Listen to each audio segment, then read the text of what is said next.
Vem um estímulo, passa por um detector de novidades, o detector de novidades diz assim, olha, isso aqui eu já conheço. Isso gera uma lembrança. Vem um estímulo novo, de um professor que tem brilho nos olhos, né? E ele instabiliza o sistema nervoso central e ele gera uma mudança.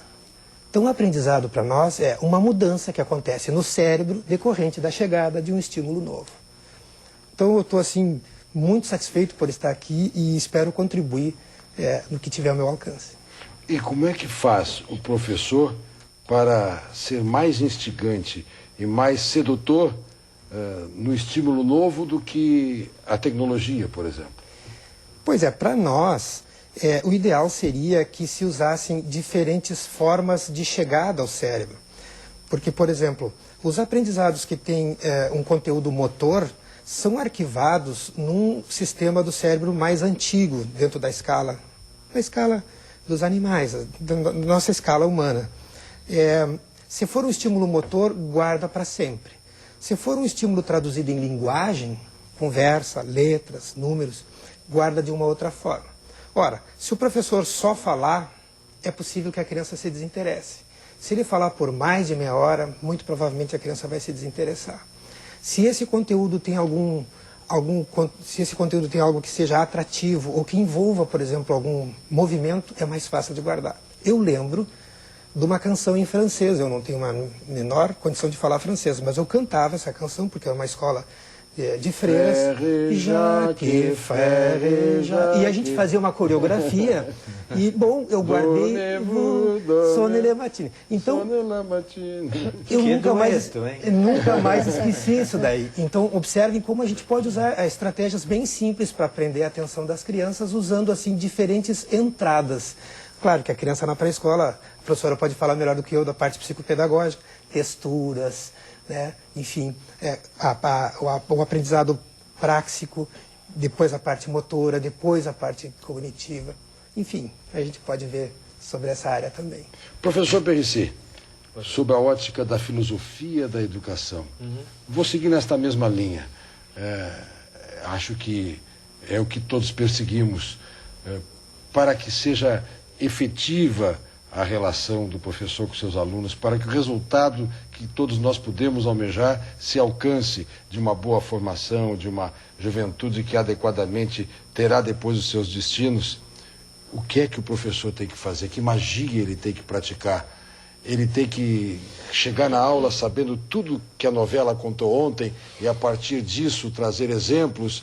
Ele tem que estar atualizado com o Afeganistão. Ele tem que saber quem é o professor Google e quem é o professor PowerPoint. Olha, estávamos conversando agora, eu me lembrei de uma senhora muito calorenta, que morava no Rio de Janeiro, por infelicidade dela. E então ela ligava o ar-condicionado e, ao mesmo tempo, usava um leque, né? Eu perguntei, mas a senhora não está feliz com o ar-condicionado? Ela, não, está ótimo, mas uma coisa não elimina a outra. O leque não elimina o ar-condicionado não elimina o leque. Então, eu diria que a idade mídia, com todas as suas possibilidades, não substitui, mas também não elimina e não briga necessariamente... Boa essa, né? Já tivemos a Idade Média, agora temos a Idade Mídia. Não briga com a Idade Média. Tanto é que você vê, o Humberto Eco, que é um especialista na Idade Média, está reescrevendo O Nome da Rosa. Seu grande livro, que foi filme também. Né? Então, Só para lembrar, os frades detentores do conhecimento lá no sótão. Exatamente. Quer dizer, como é que um livro que trata da Idade Média vai ter tanta...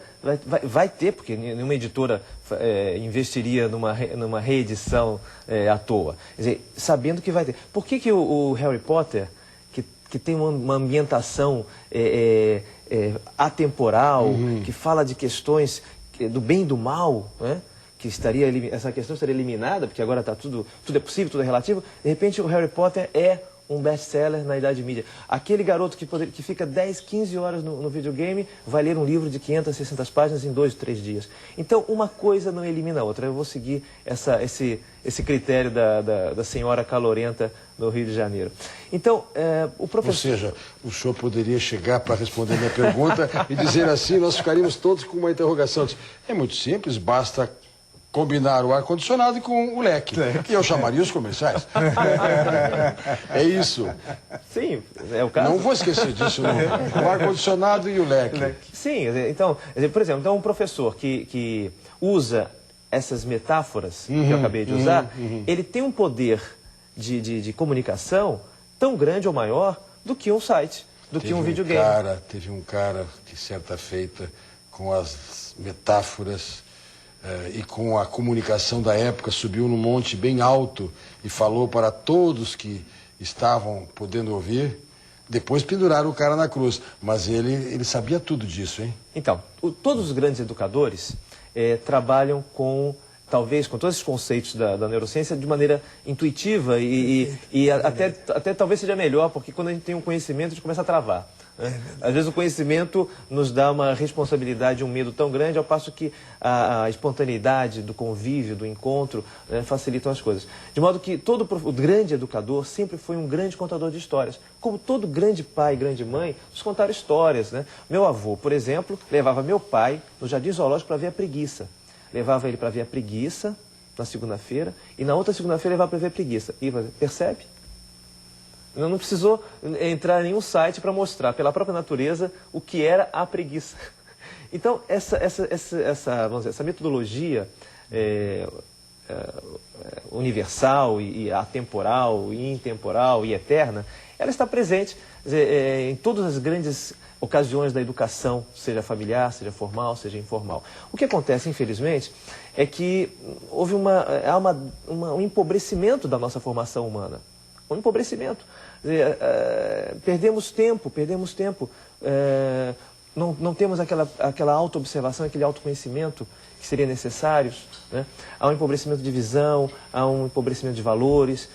Não estou dizendo que isso é geral, mas infelizmente isso se nota. Né? E coisa simples, o tempo que os pais podem dedicar aos seus filhos, o tempo para conversar com os seus filhos. Esses dramas que acontecem, babá batendo em criança, pai que esquece filho no dentro do carro. Por que isso acontece? Onde está o foco? Onde está a nossa atenção? Para onde estamos olhando? Então falta filosofia, falta reflexão, falta conversa, falta encontro, faltam conversas cruzadas, falta tempo, né? Não temos tempo. Outro dia um amigo mineiro, o Chico dos Bonecos, que é um grande educador, visitou lá em casa e ele ficou 1 hora, 2, 3, 4, 5 conversando. Eu falei, meu Deus do céu, isso não acontecia há muito tempo. As pessoas falam, não, vou fazer uma visita de médico. Como se o médico não pudesse ter uma visita um pouco mais extensa. Né? Não estava, nenhum de vocês estava com o celular tuitando, nem... Sim, mas a tentação é grande. Quer dizer, tem que tuitar, tem que dizer que o Chico dos Bonecos está aqui comigo. Como é que eu vou fazer uma foto e tuitar? Uma coisa elimina a outra, né? Mas o Chico dos Bonecos me deu uma lição naquele dia, de como era necessário e como é necessário a gente recuperar isso que é tão próprio da natureza humana, como dizia o professor Ogino. Porque se deixar todo mundo solto, sem uma pequena contenção no uso das tecnologias e o aproveitamento das redes sociais, nós poderemos ver uma grande assembleia em que ninguém fala com ninguém, todo mundo está aqui o tempo inteiro. É verdade. Né? E o marido lá no quarto tuita para a esposa. Você pode vir aqui? Professora Lucy, deixei de propósito a pedagoga para o fim. Pois não. Para perguntar, a partir da sua ótica de pedagoga e psicopedagoga, eu cheguei a uma conclusão. Vou submeter a sua apreciação. Se eu estiver errado, por favor, me corrija. Ou, se eu estiver certo, que sorte. Isso tudo que eu ouvi dos que antecederam a sua participação me faz crer que, indiscutivelmente, nós precisamos ainda encontrar sempre o cidadão ou a cidadã vocacionados para a educação. Professor não se faz em linha de produção. Professor nasce professor, a gente descobre e aperfeiçoa. Estou certo ou errado? Perfeito, Carlos Brito. Cláudio Brito. Cláudio Brito, perdão. Carlos Brito é o ministro do Supremo, Carlos Aires Brito. Desculpa. Bom, eu quero, inclusive, justificar, porque você deve estar percebendo que eu estou afônica em decorrência de um problema de saúde. Gostaria de agradecer esse espaço de discussão tão importante para a nossa sociedade. dar uma boa noite para todos aqui da mesa e para o telespectador. E certamente o que você disse é perfeito. O professor, ele tem um papel fundamental na vida da criança e do jovem.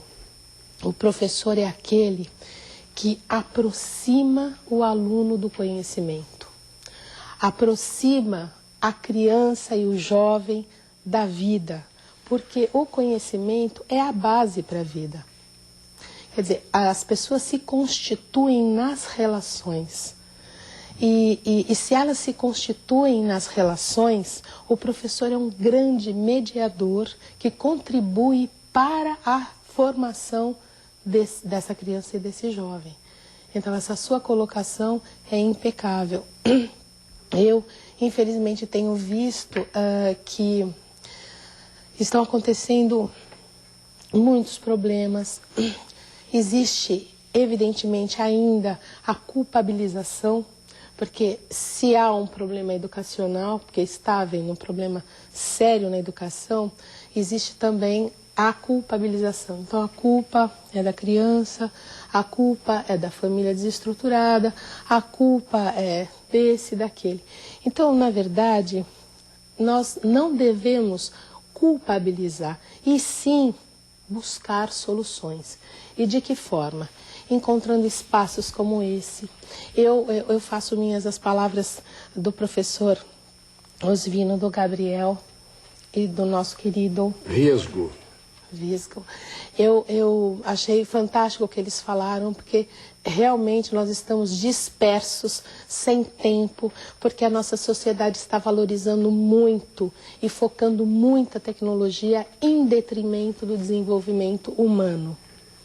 E é fundamental que nós comecemos a dar mais importância para as relações humanas, porque são elas que de fato contribuem para o nosso avanço. E não absolutamente aqui discordando que tem a necessidade de existir um avanço tecnológico, evidente, mas isso não pode acontecer numa direção contrária ao desenvolvimento humano.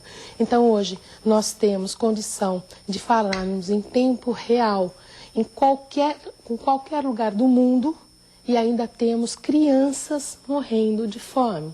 É uma total contradição. A nossa sociedade está vivendo uma total contradição.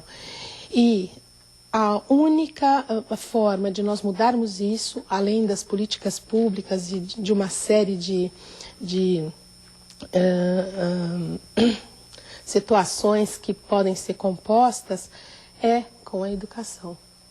É com os professores. E o que o professor Osvino falou, do brilho nos olhos do professor, e o que você trouxe como essa vocação, não, na verdade, eu não estou aqui me referindo ao inatismo que já foi superado, mas algo mesmo que tem, é como se as pessoas tivessem talentos variados, potenciais diferentes. Eu até gostaria de falar uma coisa que eu acho muito importante. A escola ela valoriza muito a lógica matemática e a linguística. Isso acaba acontecendo também em detrimento de outras áreas do conhecimento. Então o filho, às vezes chega para o pai, para a mãe: pai, tirei 10 em educação física, pai, tirei 10 em artes. E o pai e a mãe dizem: mas em português? Em matemática? Como se português, matemática ou algumas outras disciplinas fossem mais importantes do que educação física, do que artes. A arte sensibiliza. Porque nós não valorizamos a arte da mesma forma que a matemática. A educação física é movimento do corpo.